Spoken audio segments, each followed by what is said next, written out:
amigos, ¿cómo estás? Hoy vamos a hablar de cortando tu pelo y tu barba. No, solo una broma. Porque siempre voy a crecer todo. Voy a crecer en mi alma, en mi mente, en mi pelo y mi barba, ¿sí?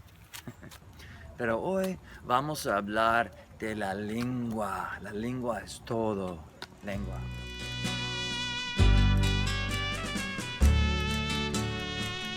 Language is everything. Now I say that about a lot of things. I say that about a lot of things, but language is so important. We have no idea how much it conveys. And you can learn a lot and communicate more efficiently with your people that you're corresponding with. The hell am I talking about? Focus, Josh. Nothing.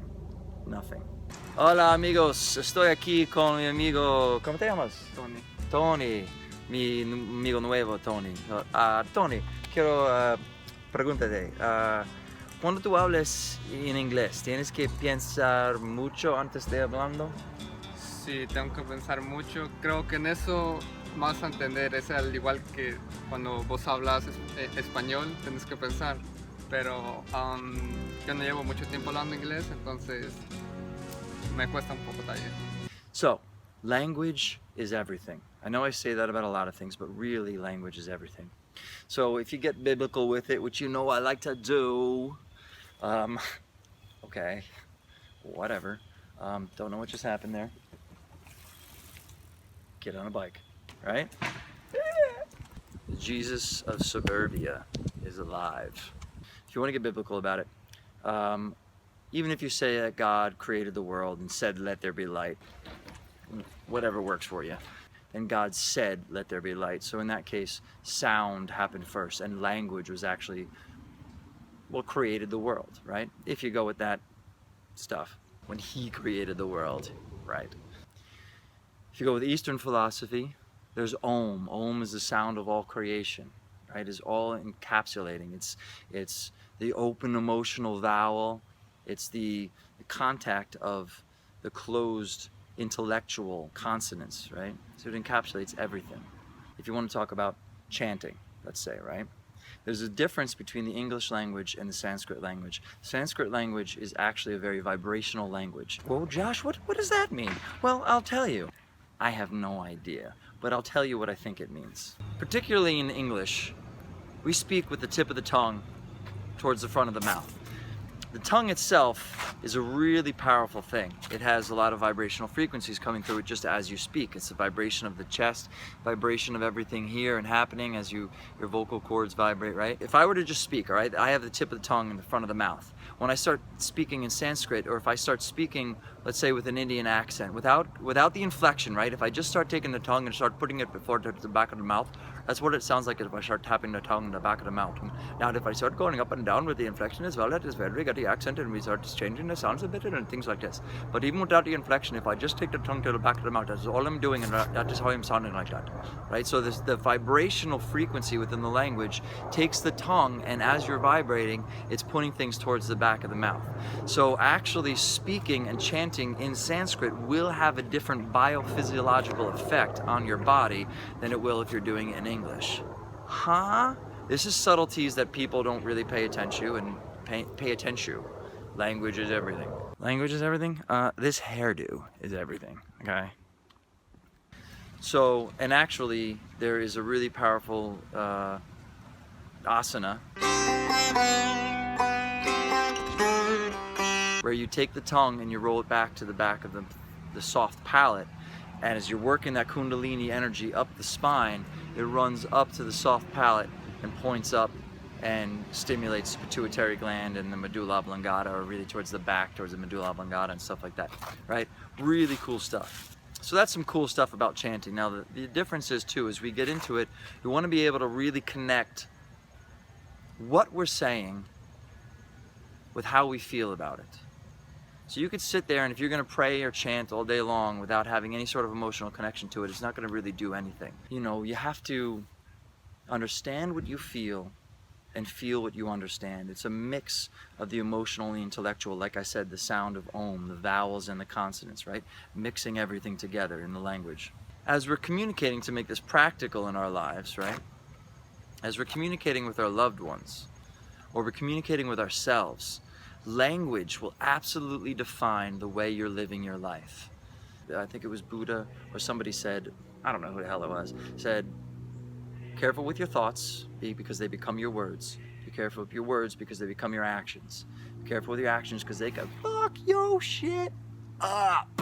We have to really be mindful of our words. For instance, if you hear yourself saying, I can't believe this, I can't believe this, I can't believe this is happening, anything like that, that is indicative of denial. It's basically you're saying, I will not accept this. I'm not accepting this in my life. And if it is something that you cannot change, then we have to learn to accept, or like we said about last week, we can learn to choose it, but that's a whole deeper level, right?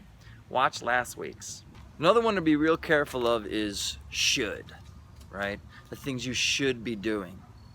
So should leads to shame. Now in another episode we'll get to shame versus guilt and how that can fuck your life up or really build you up. But when you really put this idea of what other people should be doing, first of all, if you're worrying about what other people should be doing, you are fucked.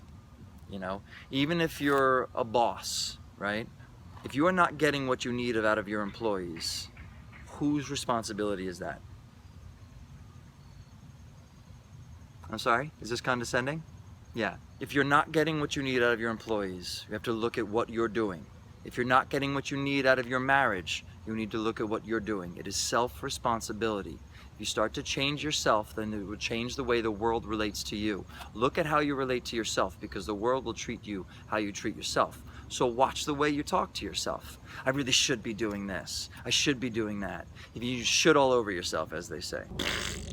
Another one that's really good is changing but to and. As it happens all the time, we say, you know, I love you, but. I love you, but. No, no, no, no, no. I love you and. Right? So because if you say the but, anything that follows but is completely negating everything that came before it. We all do this all the time. So think about it as opposed to I love you, but I love you and. I love you and you drive me fucking crazy. It doesn't have to be but. It doesn't have to be one or the other. Hello, that's happening. I love you guys. Really, I do. Subscribe. So in conclusion, this hairdo is everything.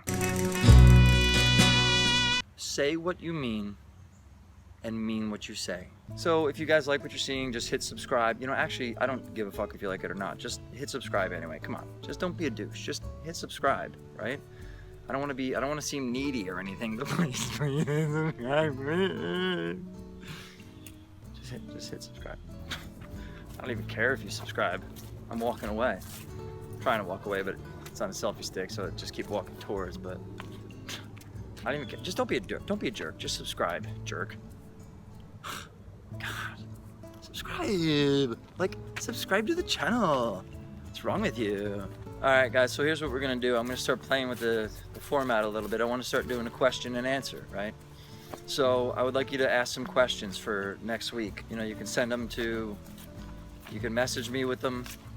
You can do a little skywriting, maybe. Let me know you're gonna do that though, so message me first, because otherwise I wouldn't know that the skywriting is there, and then I would totally miss it. And you'd be like, I can't believe I did all of that, and he said no. Like as if you were asking me to marry you. You can send a pigeon.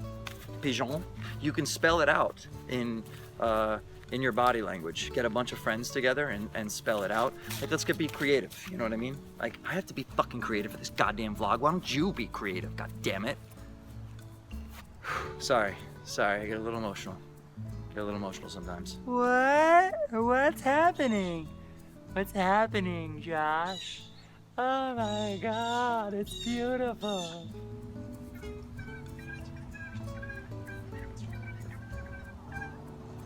He doesn't like me. Caw! Caw!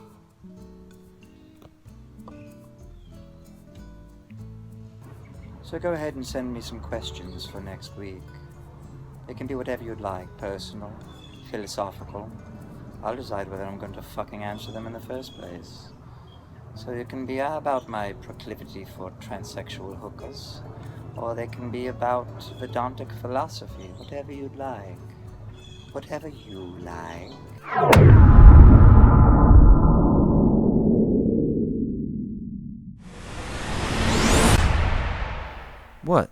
Too much?